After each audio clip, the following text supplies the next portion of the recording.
It's time for another episode of the Cattle Innovation Station podcast. I'm your host, Baxter Whitworth, and as always, joining me today is your other host, Paul Hayes. In this episode, we're going to be discussing the beef cattle short course, how it got started, how it works, and the importance of the beef cattle short course. And our guest today, again, is going to be Dr. Cleere, and we're excited to have him.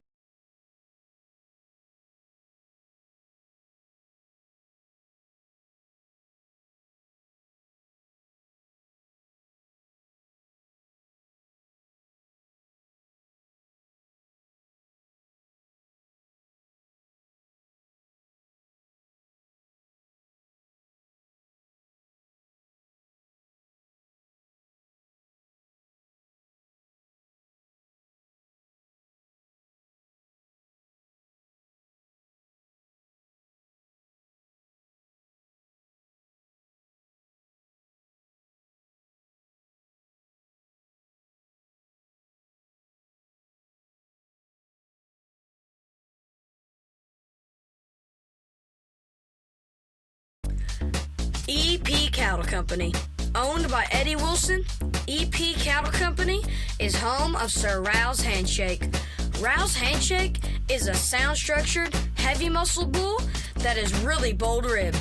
So it comes with no surprise that he is a Fort Worth and San Antonio Junior Show Division Champion and Rio Grande Valley Open Show Division Champion. He is a grandson of BRC Noble and JDH Shank Manso, and is also a great-grandson of Mr. H. Elijah Manso. You can contact Eddie Wilson or Nicole Wilson on Facebook at EP Cattle Company.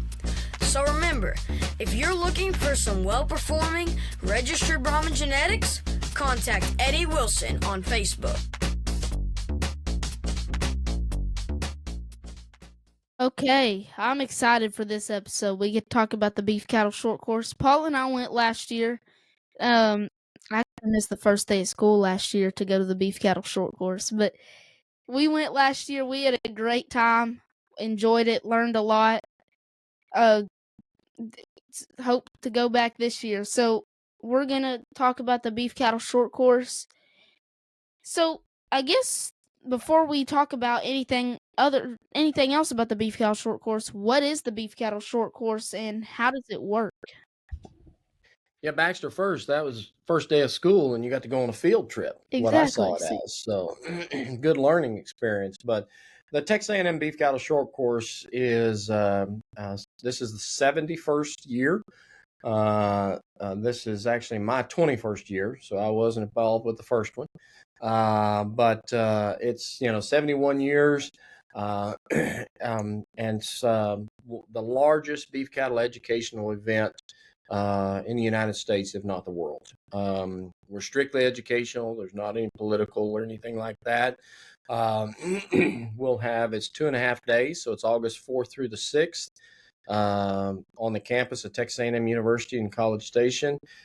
It's always been the last, actually 35 years. It's been the first Monday in August. We kind of put it during that time because there's kind of it's still too hot. Most ranchers are not working cows, trying to wean calves, those kind of things. Usually it's kind of gotten dry and there's not a lot of hay to bale. So it's a good time for ranchers to get away and get some education. We'll have about 25 different concurrent sessions that go on during the event. And so you can pick and choose anything from, I just bought a cow, I need to learn everything about cattle because I grew up and have spent the last 40 years in Houston, Texas, all the way to we have an advanced technology session or a genomics session or advanced reproductive session. So anything from the novice producer to the most seasoned, because there's so many sessions, we have something for everybody at the Beef Cattle Short Course. And whether you got one cow or 5,000 cows, we have ranchers of all shapes and sizes that attend the event every year. Right, and picking and out. We were talking about this just before we started. Picking and choosing is so hard because it's not like, oh, all the good stuff is on Monday or all the good stuff is on another day. all the good stuff is the entire short course, and so you have to Mhm. pick and choose. Well, I would love to go to this, but I really think I need to go to this actually more, and this is on the same time, so I have to go to this one. And it's a great opportunity. Like you said earlier, it's just makes people come back to see the other sessions. So I it, I don't know. I love. We even changed our schedule. Paul and I picked everything out. We are like, this is what we're gonna go to. Halfway through a session, we were like, I think we might want to still check that one out. And so we would go, and we had a great time. Yeah, and it's a good thing about the beef cattle short course. There's a lot of education there for ranchers to go listen to, um, you know, extension and research people from Texas A&M and other Texas universities, as well as from universities across the U.S., other land grant universities. We bring in, if they're the expertise in this subject, we bring them in. We also have other ranchers that have come as well. We have industry people that come in. We'll have this year Randy Block with Cattle Facts doing a market outlook. We bring a weatherman in as well. Brian Bledsoe's he's become our beef cattle short course weather guy because he does a lot of futuristic prediction and weather and looking at what trends are going to be and what producers can expect with that. So, we have a wide variety of speakers for everyone. We also have a huge trade show. There'll be about 150 vendors there of anything from breed associations to ranches to equipment sales. We have a lot of equipment dealers that set up equipment outside, and so we have a little bit of everything there. And then the other component of it is the fellowship. You get to visit with ranchers from across Texas, the U.S., and around the world as well. And so there's a lot of networking that goes along with it as well. So I always say that every August, about 1,800 to 2,000 of my closest friends come to visit me in Aggie Land. So it's a lot of fun. I like that. That's funny. Well, the weather thing, that was pretty. I remember that was pretty crazy. Just all that he knew and showed, and he lost me on some of it because I didn't. There was part of it I didn't understand. Of course, at that time, there was a part in the short course I didn't feel real well, but that was part of that time. But any The other positive aspect, we feed you a lot of beef during the beef cattle short course. Chicken is not allowed. So we feed a lot of beef, and I like to eat, so I try to have the best meals we can and feed the masses too. And so we kind of herd them through. We talk about BQA earlier and cattle behavior and herding and proper cattle handling. So we got proper people handling through the lines at the beef cattle short course because I don't like lines and I don't like people sitting in lines. So we do it pretty efficiently. y'all do. I remember Paul and I had went and we were talking about some stuff that we were just walking around that building looking and stuff, and so we were waiting for the line to die down, and by the time we got back, they were sending us. We almost got sent to the wrong room where our parents weren't, because we had to turn around and be like, I think our parents are that way, because they had already got the line down so far they were going to the Yeah. next room. So it was very efficient in that sense. It was. And you said that the beef cattle short course, this will be their 71st year, right? That's right. So 71 years we've been doing it. There was a couple of years in there during I guess World War II where they didn't have it. But other than that, it's been consistent. When COVID hit 5 years ago, and it was actually about this time, I was having to make some tough decisions whether or not to cancel the beef cattle short course. And I don't like to fail, and so I'm not a quitter. And I said, people ranchers still need information, and so I worked. I had some smart folks around me, and we put together a plan. My AV and technology people, and we had a virtual beef cattle short course. So we had 1,800 ranchers from around the world zooming in for 2.5 days. for the virtual Texas A&M beef cattle short course. So, the only problem we had was we could not feed them their Texas Aggie prime rib. But we did have a prime rib cooking demonstration in front of Kyle Field and different things. So it was we do it every year. It's an Aggie tradition. So another one to the list. Another one to the list. Hi guys, I'm your co-host, Paul Hayes, and I'd like to tell y'all about my family business that has been going on for over 50 years now, and that is raising quality registered Brahman cattle. Our ranch is called Flat Rock Brahmins, and we have locations in Glen Rose and LaGrange, Texas. And we are here for all of your cattle needs. Whether it's needing show cattle, replacement females, or even a new herd sire, we would be happy to earn your business and watch our genetics excel in your herd. You can contact me by email at paulhayesv@icloud.com or my dad, who helps manage the ranch, at paulhayesiv@icloud.com or over the phone at 817-964-2752.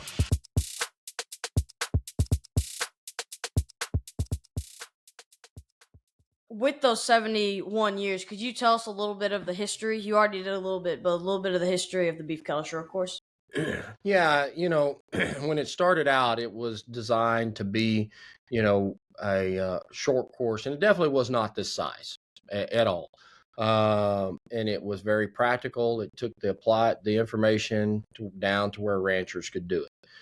It went through a period of time in the late 70s and through the 80s to where it was kind of about the same time that we changed from animal husbandry to animal science. And so the leaders at that time decided, well, we need to be more scientific, specific, almost too technical. And so they had a meats track and equine and different things, and it actually pretty much almost failed during that time because it was just too specific. They also it was in January where a lot of cow-calf producers are tied down to the ranch, dealing with winter feeding and those kind of things. So it almost died, and then Dr. Larry Bowman took it over in early 90s. And so Dr. Bowman was before me, and he kind of revitalized it. And he moved it to August, which is a little bit better time for ranchers to get away. One, it's hot outside, and we had lots of air conditioning. And so it was an opportunity for them to come to town. And he grew it. The first year he took it over, I think he said there was about 300 people. We held it in Clayburg, the Animal Science building. So it was held there. The trade show was kind of in the atrium area, and it quickly outgrew that the second year, and then eventually, right soon after that, he moved it to the MSC on campus, and we've had some challenges over the years. I took it over in 2005, and we went through a period of about a 10-year period, 10, 15 years of construction in that area. So they redid the MSC. So we had to move the trade show to the old basketball court. And we actually, served our prime rib dinner inside the indoor track that was there. So we had some challenges there. We ended up, Kyle Field was renovated, essentially created some additional challenges. But people said, why don't you just move it off of campus? Surely it would be easier than dealing with a university campus, which is a challenge. But it's the Texas A&M beef cattle short course, and so that's why it's on the campus of Texas A&M. And so as they remodeled and expanded the MSC over 10 years ago, it really created we've got a convention center, and they added a hotel about 6-7 years ago. And so that Texas A&M hotel, it's turned into a remarkable place. We still have to deal with parking, but we have some big parking garages, which have made it a little easier. Before they built the new parking garage, I had to worry about pickup trucks getting hung up in our old garage because they were too tall. So, we still have our challenges, But I think there's something about it, the university and people coming to Texas A&M for the Texas A&M Beef Cattle Short Course. So That's absolutely right. Ooh, Absolutely. what even was that And question, Paul? It's been a while. sorry. No, it's great. We love it. We love it a lot. And I remember at the the 3 episodes ago, you had on your when you talked about yourself, you had said that you didn't like speaking when you grew up, but then you grew into it, and so that's that that was My wife, Baxter, you'll appreciate this. My wife always says, you can't go anywhere in the U.S. without somebody knowing you or you talking to somebody. So, Baxter asked what that question was. That was Dr. Cleare's 5-minute lesson of the 71 years of history of the Beast Cattle Short Course. it may have Yes, been sir. 10 minutes. Maybe. But this next question, you already touched on this actually when Baxter asked what the Beef Cattle Short Course was about and how it is beneficial to the novice rancher who has limited knowledge as well as the deeply knowledge rancher. I wondered if you'd want to elaborate on that a little bit. Yeah, so one of the things that we do for this, we have at Baxter, y'all talked about all the different sessions. So, we kind of have a a novice track. So the first 2 days we have some basic ranch, you know, we have a session that talks about terminology. What's a heifer? A heavy bred.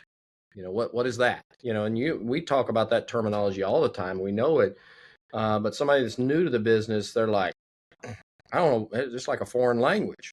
What's a yearling? You know, and so that session covers that, and then we have a second session that goes into basic nutrition and basic health and a calving season and those kind of things. And then we have other sessions that go into nutrition and other topics that are maybe intermediate sessions. Okay. But then we have some very advanced type sessions. So we have a session we added years ago. We started seeing that, there's a good large number of ranchers that attend are in the seed stock business, purebred business. So, man, we better have a session that talks about maybe marketing and advanced genetics decisions and those kind of things. So we may be talking about genomics and other things during those sessions. And then we also, on the third day, so the first 2 days are classroom. The third day we pivot and we spread out across our educational facilities, our centers across so we go to the beef center, we go to Rosenthal, our meats lab, and as well as we go to our equestrian center. Bless you, Baxter. And we do a lot of demonstrations, whether it's how do you castrate calves, and we show it. We go through, we brand cattle, we do all of those things. We talk about cattle handling. Dr. Gill works cattle and shows how to work them on horseback as well as foot. We have a brush busters workshop where they go and actually bring potted brush species out and they show, well, here's some methods that you can use to control invasive brush species there. So, and then the Rosenthal, the meat science portion, they'll break down a carcass and show you where all the cuts are and where's the value. So it's a lot of different things with a lot of different, anything, again, from the novice, Paul, to the most advanced. That's something that we actually kind of struggle with on our podcast because in the beef cattle short course, you create different courses for whoever wants to go. Where something that we have to deal with is trying to make our podcast where someone that isn't as advanced will be able to learn, whereas also we want somebody that is very advanced, that's been doing it all their life, to still learn something as well. Yeah. And so within one episode too. So that's something we definitely work on too as well. It is. Well, the next two questions, I'm going to get some of your pro tips about the beef cattle short course. So the first one is, what's your pro tip on designing your schedule for the beef cattle short course? Yeah, so we'll post that schedule in advance, and then we also have an app, that convention app that we developed, that you can go in and you can tag the sessions. And so you can go through and kind of look and see what those individual ones are, and prioritize what your needs are. One thing that we're going to try to get done this year is do some podcasts, not podcasts, but TikToks. I'm not a big social media person, but I have some great students that are, that, kind of, okay, this session's going to talk about this. Here's some things that you can gain from it. If you're looking for the basic stuff, you ought to be going to these sessions here. So, we're going to try to provide some different ways, and actually identify some of these sessions as maybe more basic versus those that are more advanced with that. So I think the biggest tip is to get that schedule, look at it, and kind of get a plan before you just show up there the day of. Absolutely. Paul, next pro tip. Top Notch Cattle Company. Selling semen on high quality registered red and gray Brahman cattle that are reproductively efficient, structurally sound, big ribbed, heavy muscled, and deep bodied. Contact me at 903-649-9155. Again, that's 903-649-9155. Or email me at bbwtopnotchcattle@gmail.com.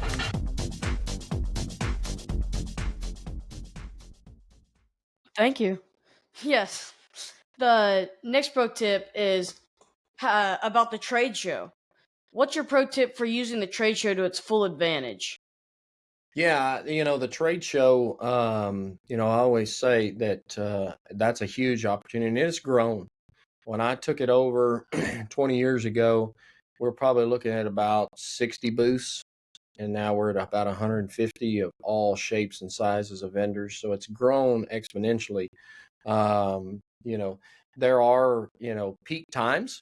Of course, that first morning, there's going to be a huge crowd when they get there. They're, getting registered, and they're going to grab breakfast. And so there's going to be a lot of crowds. So, my pro tip is that, a lot of times people like to walk straight in and go to the trade show that's right there. You're probably better off in going to maybe the second floor trade show first, in that first morning, because then you can really see all those vendors, and then it'll be less of a crowd the next day on the first floor where there's the vendors as well. So, there's tons of vendors, and we've taken up, all of Rudder as well as across to the MSC now. And but there's a lot of great products out there. Anything from drones to pharmaceutical sales to chemical sales, tractors, whatever. There's just a lot of neat resources that you can visit with those vendors, and then use some of the knowledge that you gained in the short course to help make some of those decisions on which products to buy. For people who haven't been before, I almost missed the vendors that were outside because I didn't know we had some outside. Like I remember the drone spray, and then a couple like panel and feed trough companies. Yeah, so we'll have probably about 15 different vendors outside, and a lot of those will also have a booth inside. But they'll have anything from squeeze chutes to trailers to drones, tractors, concrete troughs, you name it. There have been a few times over the years that we've had cattle out there as well, which is a sight to see, having cattle right in the middle of campus of Texas A&M. But we've had that as well. So That's neat. Well, is there anything else you want to say about the beef cattle short course before we move on? Yeah, I mean, it's if you want some more information, beefcattleshortcourse.com is a great resource, and you can register online. And it's August 4th through 6th. I mean, we talked about, I'm really surprised, not to pick on Paul over here, because he talked about that ice cream earlier. We have Paul's like me; he likes to eat. Okay, I like to eat too. So we have Bluebell ice cream there, as well as with a lot of beef, our famous Texas Aggie prime rib.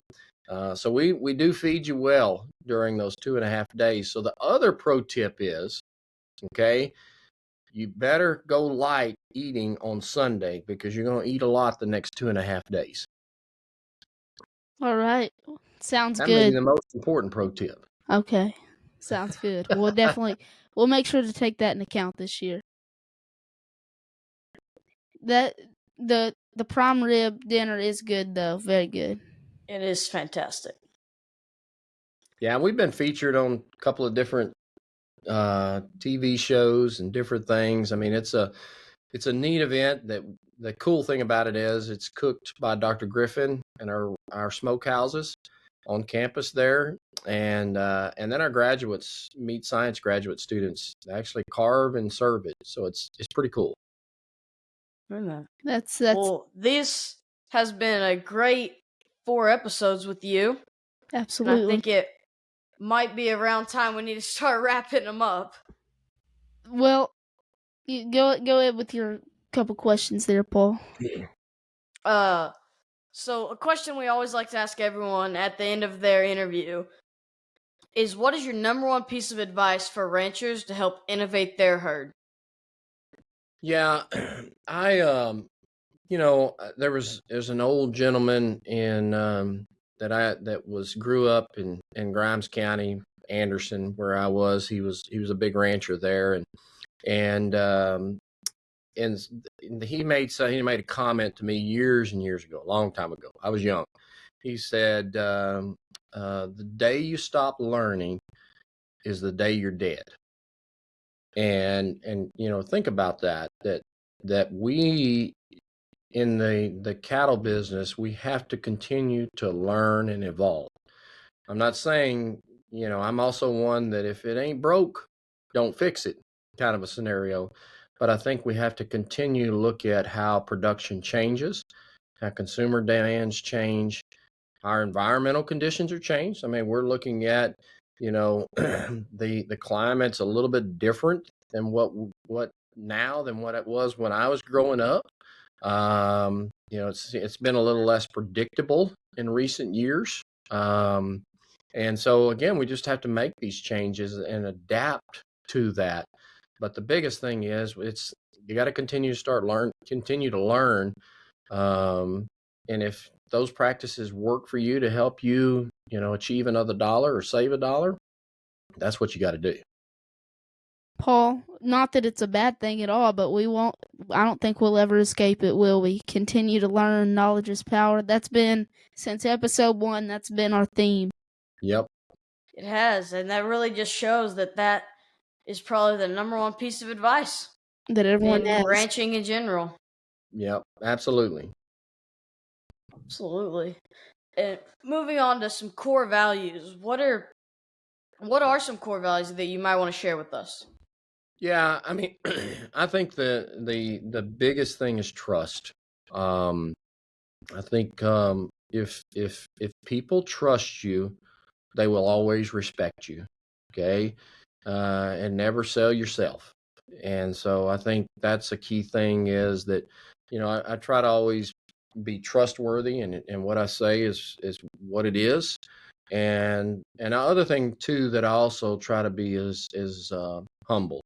Those that boast and brag, there can be some challenges, and that can be difficult in today's society, with social media and different things of, people like to promote and self-promote. And so I think God wants us to be humble.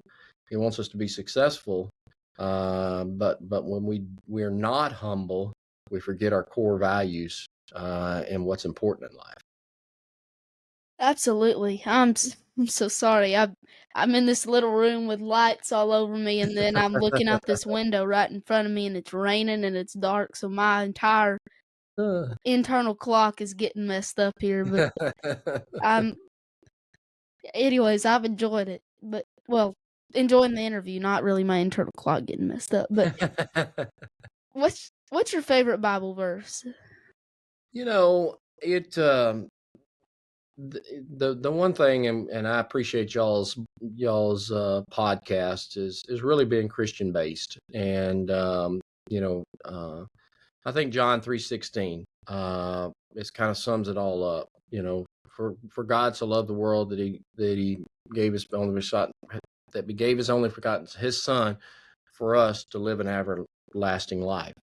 And so, you know, you think about that. And so if we trust in the Lord, all right, then we will be okay in life. All right. And I think that's the big thing is that sometimes we forget as a society that it's in God's hands what happens to us.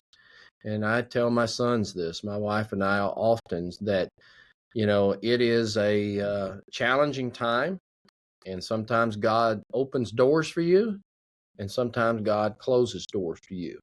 And sometimes those closed doors, you think, gosh, this is horrible. This is bad. Sometimes he closes his doors to keep you humble, but then also he closes those doors to keep you safe and prepare you for what's going on in life. And so I think that's the big thing is trust in the Lord, and John 3:16 kind of summarizes that as a whole, that, he died on the cross for us, and we should trust in the Lord. And I think if we do that, stick with our values, you'll be a successful and prosperous in life. Absolutely. Well, anything else you wanted to say? Anything you wanted us to ask you that we didn't? Or anything you wanted to ask us? Sometimes people like to do that too. I think I'm good. I do appreciate the opportunity. It's been a fun, we've been visiting for, gosh, a while now. Yes, sir. And time has flown by. It's been fun.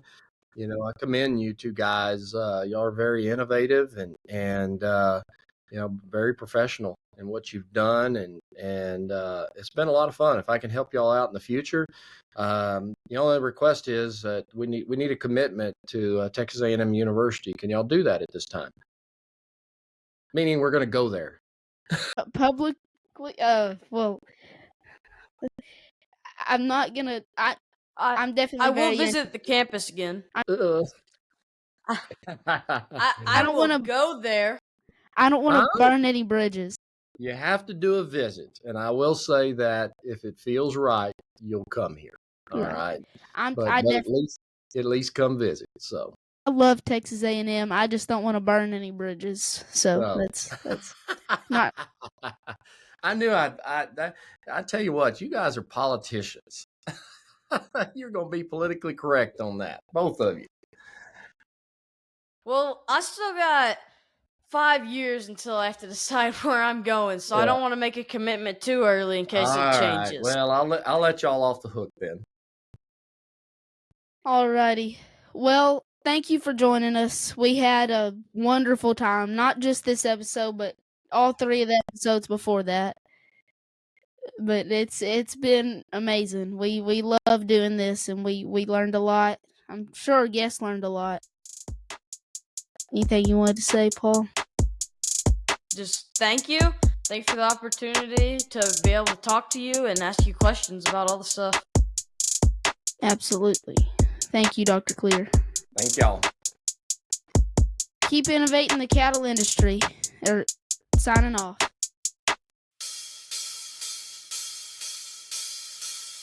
Hello, guys. Thank you for listening to the Cattle Innovation Station podcast. We want to make this podcast better. So if you would, please like this episode and leave us feedback in the comment section.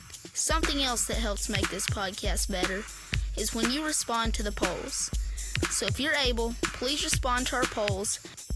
Help us make this podcast as good as possible. Thank you, God bless, and have a good day.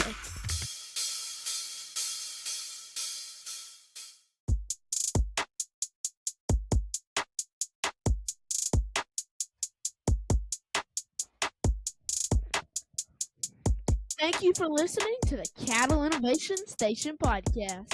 We hope you enjoyed the show. We're your hosts, Baxter Whitworth and Paul Hayes.